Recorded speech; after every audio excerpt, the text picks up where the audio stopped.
Hello, fellow traders.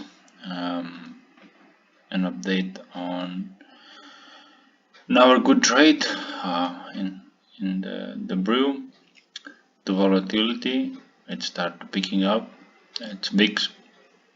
Well, you cannot really trade VIX, but you can trade the long ETF VIX, UVIX, and there's stuff of it. But you see, touch a big reversal here. Failed to take it out. Now we're going up. The first one is 1350. I am pretty confident that we are gonna take that out soon, just because we have two panics back to back. Today is a big direction change. Tomorrow we see the momentum kind of dragging, but we did turn it up.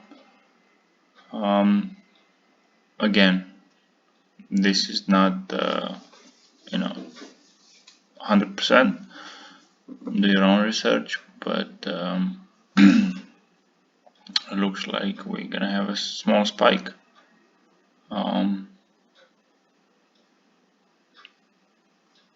And if we take out and close today 1274, actually we already closed 1274, so yesterday. That means that today might even close way up here. Good luck, and I'll share the all the reversals and the raise in the private post.